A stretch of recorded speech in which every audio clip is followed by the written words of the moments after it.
कुछ दिन पहले तक बाबा रामपाल अय्याशी के दिन बिता रहा था, लेकिन अब रामपाल की ऐसी स्थिति है कि उसके पास जमानत के लिए जुर्माना राशि भरने के लिए पैसे तक नहीं है। रामपाल जमानत के लिए जरूरी 20,000 रुपए तक नहीं जुटा पाया। रामपाल की जमानत राशि भरने के लिए कोई भी आगे नहीं आया। सत्सावक जी बरवाला कांड में गुरुजी को फंसाकर भाग आया पवन ठग लगभग 30 लाख रुपए भक्तों से खा गया। ये संगत 30 लाख रुपए से अधिक पवन ठग को दे सकती है। किशनगढ़ के रामदेव जी जो अपने आप को फौज का रिटायर कहते हैं, उनका लड़का जो संजय दास है, जो अपने आप को पटना मेडिकल एम्स हॉस्पिटल में अपने आप को डॉक्टर बताता है, ये गुरु गद्दार लोग लाखों रुपए भंडारे के नाम से खर्च कर सकते हैं, लेकिन गुरुजी के नाम से 20,000 रुपये, गुरुजी की जमानत के नाम पे 20,000 रुपये इनके पास नहीं है। आगे सुनिए इन गद्दारों की ये वीडियो जिसमें रामदेव जी रो रहे हैं। गुरुजी के लिए आंसू नहीं आए कि गुरुजी के लिए 20,000 रुपये आज तक कोई नहीं दिया। गुरुजी 8 साल से यातनाएं सह लें, लेकिन उनके लिए आंसू नहीं आए। लेकिन ये गद्दार रामदेव जी भंडारे के लिए रो रहे हैं कि इनका 1.5 कुंटल घी पता नहीं कितना कितना बर्बाद हो गया, इसके लिए रो रहे हैं। आगे वीडियो सुनो। सच राम किसी को मारे नहीं और मारे तो हत्यारा राम, अपने आप ही मर जाएंगे ये कर कर खोटे काम। तो ये खोटे काम जो करने लग रहे हैं हमारे ही भूतपूर्व गुरु भाई, जो आज मर्यादा तोड़ के राक्षस की भूमिका में है, दिखते भले वो एक इंसान है। और इन लोगों को नहीं पता कि गुरुदेव ने कहा कि बेटा ये लड़ाई पाप और पुण्य की है, ये भक्ति पाप और पुण्य की है। जब तक जीव के पास में उसके पुण्य हैं, परमात्मा उसको हाथ भी नहीं लगता, चाहे वो कितने खोटे कर्म कर ले। तो पुण्यात्माओं, हमें पता है कि आज किशनगढ़ की सात संगति को रुकवा के इस धर्म की बेल को जो निरंतर आगे बढ़ रही है उसको रोकने का कोई प्रयास करके सतलोक आश्रम मैनेजमेंट हरियाणा ने अपनी बैटरी को कितना डिस्चार्ज जो है वो कर लिया है। और समय निकट है, आध्यात्मिक दृष्टि से ये अपने परिणाम स्वयं भोगेंगे और उस समय शायद इनको परमात्मा की तरफ से भी कोई माफी ना मिले। तो एक छोटा सा संदेश था। वैसे सारी तैयारियां हो चुकी थी परमपिता परमेश्वर जी के आशीर्वाद से, लाखों रुपए का सामान भी आ चुका था। और जैसा कि आज दिन में वीडियो डाला था, भगत जी ने तकरीबन 1.5 क्विंटल के आसपास देसी घी में जो बूंदी राम है वो भी निकलवा के अपने भाई बहनों की सेवा के लिए तैयार कर ली थी। और नमकीन भी 20-25 किलो जो है निकलवाई जा चुकी थी, और भी तैयारियां जो है वहां पे चल रही थी। लेकिन कोई बात नहीं, परमात्मा कहते हैं साधु भूखा भाव का धन का भूखा नहीं।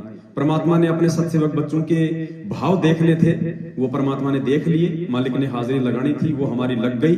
लेकिन हम अंतिम समय तक साधुता का ही परिचय देंगे, चाहे हमारे साथ में हमारे ही गुरु भाई कितनी ही दुष्टता क्यों ना करें। तो आप सभी भाई बहनों से प्रार्थना है, आप भी साधुता का परिचय दें, आप भी एक नेक नागरिक होने का जो है परिचय दें। और फिलहाल जो किशनगढ़ की सात संगति जो 17, 18, 19 मार्च 2022 को होने जा रही थी, वो इन उक्त कारणों की वजह से जो आपके सामने अभी रखे गए हैं, वो हम उसको जो है उस समय के लिए आगे करते हैं। और जब परमात्मा हमें फिर से मौका देंगे, कभी अगले महीने या उससे अगले महीने, उस समय फिर से आपको सूचित किया जाएगा। तो अभी आप सभी भाई बहन अपने अपने घर पे ही परमपिता परमेश्वर को भोग लगाएं, परमपिता परमेश्वर का जो है गुणगान करें। आगे आपको रामदेव भगत जी 2 शब्द कहेंगे। सत्साए पुण्यात्माओं, मैं रामदेव दास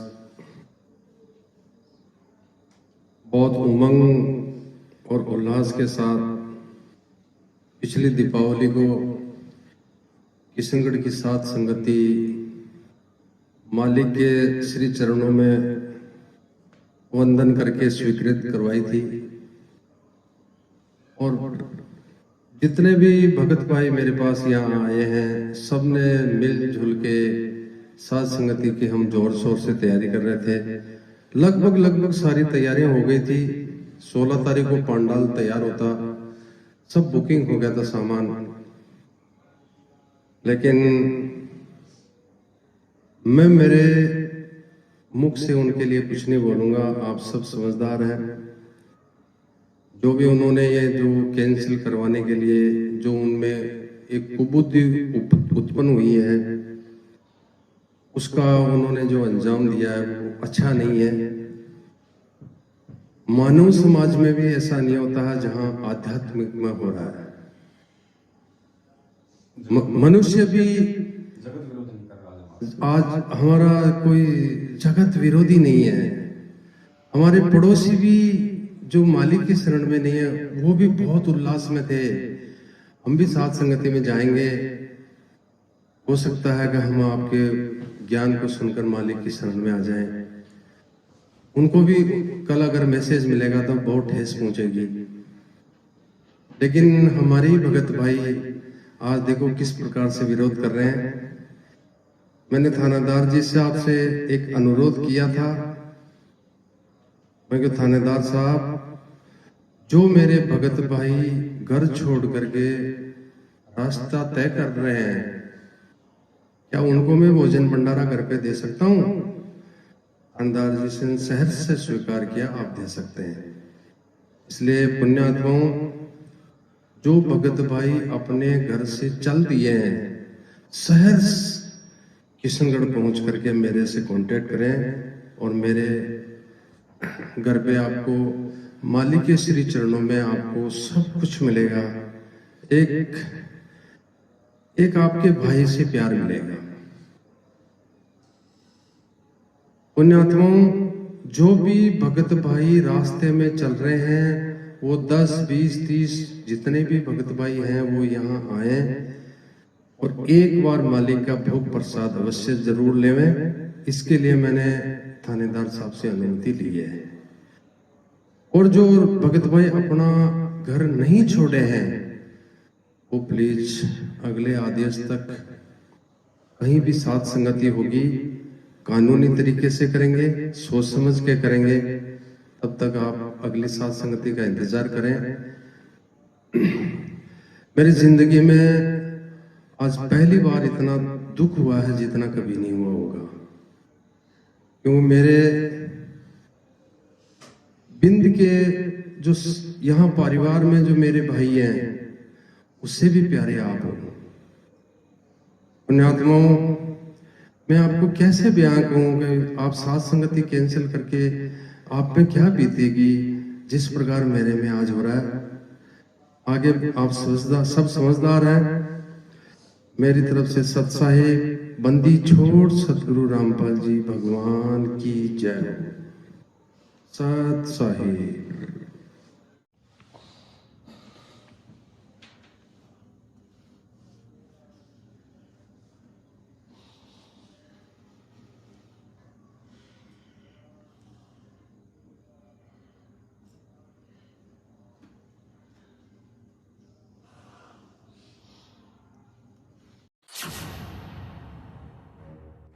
कुछ दिन पहले तक बाबा रामपाल अय्याशी के दिन बिता रहा था, लेकिन अब रामपाल की ऐसी स्थिति है कि उसके पास जमानत के लिए जुर्माना राशि भरने के लिए पैसे तक नहीं है। रामपाल जमानत के लिए जरूरी 20,000 रुपए तक नहीं जुटा पाया। रामपाल की जमानत राशि भरने के लिए कोई भी आगे नहीं आया। कि सत्सेवक सही है या गलत है। तो दास के पास में केवल एक ही रास्ता बचता है। दास पूरी तरह अपने गुरुदेव पर समर्पित है, तन मन धन से पूरी तरह अपने गुरुदेव पर दास समर्पित है। ये प्राण दास को मेरे गुरुदेव ने ही दिए हैं। दास के पास केवल यही ऑप्शन बचता है आखिर में इस चीज को साबित करने का कि सत्सेवकों के धार्मिक भंडारों में किसी को नहीं लूटा जाता, किसी से चंदा इकट्ठा नहीं किया जाता, किसी से पाठ के नाम पे पैसा नहीं लिया जाता। आपस में मिल बांट के साथ संगति करती है। जितना भी खर्चा आता है, मान लो किसी भगत ने 30-40 भगतों का किया साथ संगति में भंडारा, मान लो 10-12 हजार रुपये का खर्चा आया, तो उसको मिल बांट के करते हैं वो सारे।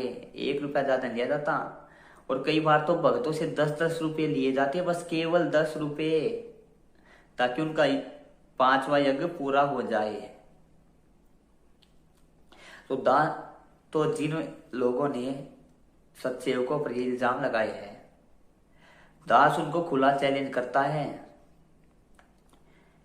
आप सारी मीडिया को बुला लो, इससे बड़ा और दास कोई प्रमाण दे भी नहीं सकता कि सत्य सही चल रहे या गलत चल रहे। आप सारी मीडिया को बुला लो, पूरी दुनिया की मीडिया को इकट्ठी कर लो, या साधना चैनल की मीडिया को आप इकट्ठी कर लो, सारी संगत को इकट्ठा कर लो।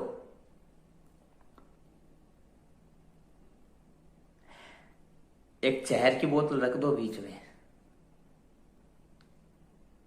पूरी बिल्कुल भरी हुई जहर की बोतल, और दास उसको पीकर साबित कर देगा कि वास्तव में सत्सेवक सही चल रहे हैं, और ये जो सत्सेवक सत्संगियां रखवा रहे हैं, ये जो सत्सेवक अपने गुरुदेव को भोग लगा रहे हैं, अपने गुरुदेव को परमात्मा मानकर भोग लगा रहे हैं, गुरुदेव की ज्ञान चर्चा करते हैं, ये परमात्मा के ही गुप्त आदेश से है। दास इसको बिल्कुल साबित कर देगा। भगत भाइयों, एक उनसे दास की प्रार्थना, एक जहर की बोतल रख लो, सारी संगत को बुला लो, 15-20 लाख जितनी भी संगत है, दास साबित कर देगा उसको पी के, और दास का बाल बाका नहीं हो सकता, इतना विश्वास है दास को। दास किसी भैरव भूत की शरण में नहीं है, दास अपने गुरुदेव की शरण में है, अपने गुरुदेव पर समर्पित है।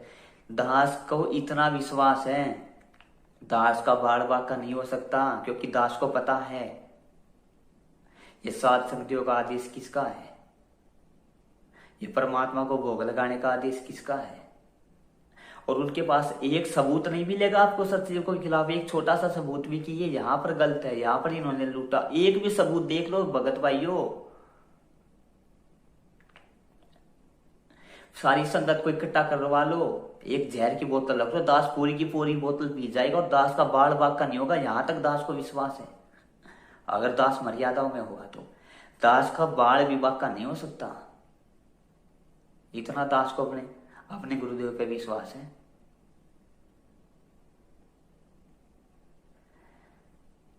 क्योंकि दास को पता है किसी भी सात संगति में किसी को नहीं लूटा जाता है, किसी भी सात संगति में चंदे के नाम पे पैसा नहीं लिया जाता है, वहां पर केवल परमात्मा के ज्ञान की चर्चा होती है, वहां पर केवल गुरुदेव की महिमा चलती है, वहां पर केवल गुरुदेव को भोग लगता है, वहां पर गुरुदेव के भगवान होने के बारे में नए नए रहस्य खोले जाते हैं। सारी सतलोक आश्रम मैनेजमेंट हरियाणा को दास का चैलेंज है, 15-20 लाख की संगत को इकट्ठा कर लो, जहर की बोतल रख लो, दास पूरी बोतल पी जाएगा, और दास का बाल बाका नहीं होगा, और सिद्ध हो जाएगा कि वास्तव में सत्संग से चले। पर आप लोग ऐसा नहीं करोगे, दास को इतना भी पता है, क्योंकि आपके पास कोई सबूत ही नहीं है। अरे डरपोक हो तुम लोग, कायर हो, बिना सबूत के तुम लोग संगत को भरमा रहे हो। आज तुमसे गिरा हुआ लोग और डरपोक कोई नहीं होगा, बिना संगत के, बिना सबूत के तुम संगत को भरमा रहे हो, ऐसे ऐसे न्यूज चैनलों में निकाल रहे हो तुम लोग सत्संग के खिलाफ। क्या सबूत है? सबूत तो दिखा दो। तो दास का संगत से भी इतना ही कहना है, दास ने यहां तक कह दिया है। अब आगे भगत भाइयों आपकी मर्जी है, आप किस रास्ते पे जाते हो।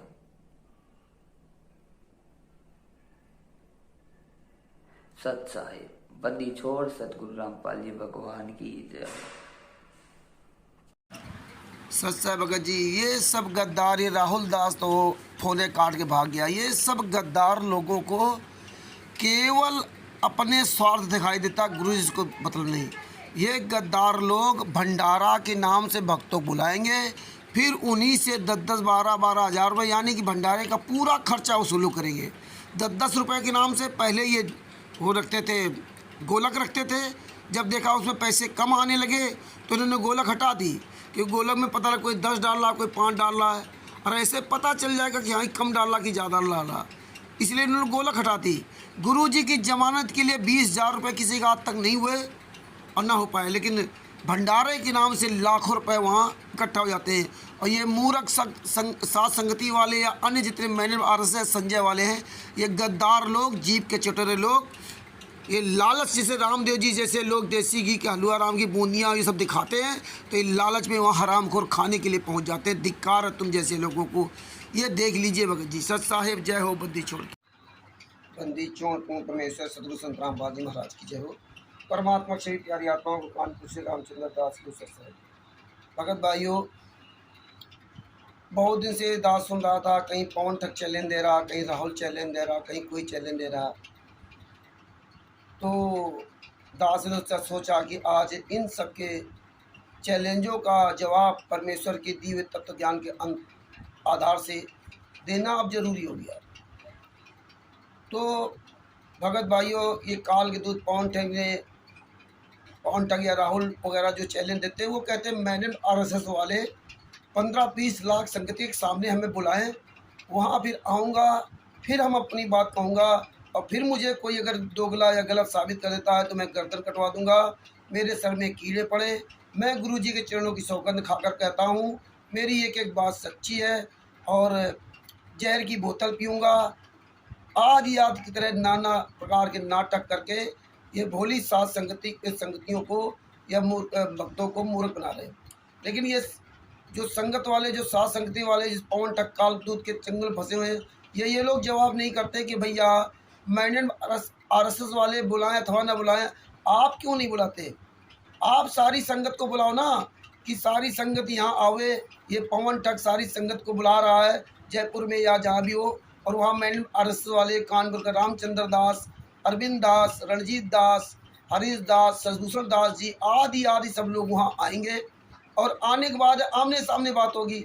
अगर ये पवन ठग गलत होगा तो पवन ठग की बात सही गलत होगा तो वो अपनी गलती स्वीकार करेगा, और अगर अन्य भगत भाई सही होंगे तो उनकी स्वीकार करना पड़ेगा। तो ये शर्त नहीं रखते ये लोग, ये उल्टी बात करते हैं। भाई अगर आप सच्चे हो तो आप सारी संगत के सामने ये पवन ठग जहर पी के दिखाए कि हाँ मैं सच्चा हूँ, और नहीं मरता है तो सच्चा है। तो भगत भाइयों, इसके रणजीत एक बार काल के दूत पवन ठग ने रणजीत दास जी आदि के को जो है ना, जो परमेश्वर ने सारनाम रणजीत दास जी को दिया था, उसको एक फर्जी बताया था, जबकि गुरुजी ने अपने डायरेक्ट मुकम्मल से दिया था। तब रणजीत दास जी ने कहा था कि मैं पवन ठग का चैलेंज स्वीकार करता हूँ, ये पवन ठग जहाँ बताए मैं वहाँ आ जाऊँगा, और सबसे पहले हम जहर की बोतल पिएंगे। अगर हम मर जाते हैं तो कोई बात नहीं, अगर हम नहीं मरते तो बाद में पवन को पीना पड़ेगा। तो ये पवन ठग इस चैलेंज को स्वीकार नहीं किया, और ना आज तक इसकी साथ संगति वाले गद्दारों ने कहा। तो भगत भाइयों, ये दोगले लोग हैं। लेकिन दास आज, हालांकि आप लोगों ने काल के दूत पवन ठग की हमारी ऑडियो लगभग जनवरी 25 जनवरी 2022 के आसपास आपने सुनी थी। अरविंद दास जी ने भी इसको फ़ोन किया था फरकावाद वालों ने। तो सबसे इसने शर्त मतलब प्रॉमिस किया था कि हाँ हम सारी संगत को बुलाएंगे और सबके सामने हम जो है आप लोगों से चर्चा करेंगे, लेकिन आज तक नहीं बुलाया। आज 23 मार्च 2022 हो गई। तो भगत भाइयों, आज ये परमेश्वर के द्वारा दिए हुए तत्व ज्ञान के अनुसार आप सब लोगों को बताना चाहता हूँ कि मेरे गुरुजी, मेरे सद्गुरुदेव संत रामपाल जी महाराज ने विश्व के सारे धर्म गुरुओं को चैलेंज नहीं दिया था, बल्कि उन्होंने आमंत्रित किया था। सतगुरु होने के नाते, विश्व के सर्वोपरि सर्वश्रेष्ठ गुरु होने के नाते, पूर्ण परमात्मा होने के नाते उन्होंने अपने सदग्रंथों के अनुसार सबको आमंत्रित किया था। अतिथि देवो भव का रूप अपनाया था कि हमारे यहाँ जितने भी ये धर्म गुरु हैं सारे लोग आए, ये मेरे अतिथि होंगे, हम इनका सम्मान करेंगे और हम सभी लोग मिल कर के अपने अपने शास्त्रों का प्रमाण दिखाएंगे, चाहे हिंदू हो या मुसलमान या सिख ईसाई, चारों धर्म के लोग इकट्ठा होकर के सारे प्रमाण एक दूसरे को दिखाएंगे और सारी संगत, दुनिया की सारी संगत देखेगी। अगर संत रामपाल जी महाराज के द्वारा दिए हुए प्रमाण सही हैं तो ये सारे धर्म गुरुओं को अपनी अपनी ये हुआबाई त्याग करके संत रामपाल जी महाराज का ज्ञान स्वीकार करेंगे। अगर उन लोगों का ज्ञान सही है तो संत रामपाल जी महाराज जी और अन्य अनुयायी सारे लोग उनका ज्ञान स्वीकार करेंगे। तो इस तरह आमंत्रित किया था और कहा था कि हम पूरा खर्चा देंगे, हमारे यहाँ आप आइए, जहाँ बताइए वहाँ आइए और हम पूरा खर्चा देंगे, ये कहा था। ये पवन ठग कितने नहीं कहा था कि मैंने आरएसएस वाले बुलावें, साधना चैनल बुलावें, बुक करें, या 20 लाख की संगत बतावें बुलावें, ये राहुल गद्दार जैसे लोग ऐसे दोगली बात करते हैं। ये नहीं कहा था कि बुलावें तो हम आ जाएं, खुद कहा था कि आप यहाँ आ जाएं। तो भगत भाइयों, परमेश्वर संत रामपाल जी महाराज के द्वारा दिए गए तत्व ज्ञान के अनुसार ये जितने सात संगति वाले हैं, पवन ठग हैं, राहुल जी हैं, तो पवन ठग द्वारा जो 24, 25 या 30 जो चैलेंज दिए गए हैं, उन सारे चैलेंजों को ये दास स्वीकार करता है। अब पवन ठग जी या उनकी सात संगति जहां बताए वहां ये कानपुर से रामचंद्र दास आने को तैयार है। जोधपुर में हो, किशनगढ़ में रामदेव जी के यहाँ हो, संजय जी के यहाँ हो, या बिहार में मनोज वर्मा जी के यहाँ हो, या नेपाल में कमला दास जी की क्या हो, या जयपुर में कजोड़ दास क्या हो, जहाँ भी कहें वहाँ हम सब लोग आएंगे और हम लोग अपने खाने पीने की व्यवस्था करके रहेंगे। ना हम वहाँ किसी का भोजन करेंगे, ना वहाँ किसी का पानी पिएंगे, ना वहाँ किसी की में छाया की जरूरत है। खुले मैदान में वहाँ आएंगे, जहाँ भी खुला मैदान हो, चाहे जितनी गर्मी हो, कुछ भी हो, वहाँ हम आएंगे और वहाँ सारे भक्तों के सामने इस पवन ठग को 25 बार से कहा, हम सैकड़ों जगह इसको दोगला वहाँ साबित करूँगा। अगर दोगला ये दाद साबित नहीं कर पाया, अगर पवन ठग सच्चा होगा तो पवन ठग के द्वारा दिया तत्व ज्ञान स्वीकार कर लेगा, जो अपने आप को तत्व ज्ञान कहता है। हालांकि तत्व ज्ञान तो गुरु जी ने दिया, और अगर वो गलत है तो ये सारी संगत इस गद्दार का पीछा छोड़ करके संत रामपाल जी महाराज के का पीछा पकड़े। किसी भी रामचंद्र पवन या संजय मेनन आरएसएस का पीछा न पकड़े। अगर ये शर्त स्वीकार नहीं करते तो दास कानपुर में इनको इनवाइट करता है। आज 23 फरवरी 2022 है और 23 मार्च 2022 है और 10 अप्रैल 2022 तक का समय देता है, यानी 17 दिन का समय दे रहा हूँ। ये मैंने पवन ठग के जितने चमचे हैं ये तारीख निर्धारित करें। हमने 10 अप्रैल 2022 तारीख बता दी है। आप कानपुर में आइए, सारे लोग अपना खर्चा लेकर के आएंगे, अपना खाना पानी छाया की सारी व्यवस्था स्वयं करके आएंगे। यहाँ मैदान में चर्चा होगी, जिसकी हिम्मत हो यहाँ आए। और दास के द्वारा दिया गया ये चैलेंज नहीं है, ये इनवाइट है, आमंत्रित है, अतिथि देवो भव है। आप यहाँ होगे, हमारे अतिथि होगे, वो मोबाइल फ़ोन पे कुछ भी हो, तो आप लोग यहाँ आइए, ये दास का जो है चैलेंज स्वीकार कीजिए या अपनी तारीख बताइए। हमने तो यहाँ की 10 अप्रैल 2022 तारीख निर्धारित कर दी है। अब ये पवन ठग फ़ोन करके बताए कि हाँ ये 10 अप्रैल इसको स्वीकार है कि नहीं है, या आगे पीछे कोई तारीख बढ़ाना चाहता है वो बता दे, या ये लोग अपने वहाँ बुलाना चाहते तो वो ये तारीख बता दे, वहाँ हम आएंगे। अगर आप ऐसा नहीं करते हो, ना कानपुर आने के लिए स्वीकार करते हो और ना अपने यहाँ जयपुर आदि बुलाते हो, तो आप दोगले हो, दोगले। और ये अब ये वीडियो सुन करके सारी सात संगति को या अन्य जितने शिष्य हैं, परमात्मा के बच्चे हैं, उनको ये समझ लेना चाहिए, ये गद्दार लोग हैं, ये धोखेबाज है, किसी के सामने नहीं आएंगे। तो ये दास ये यहीं से अपने शब्दों का विराम देता है।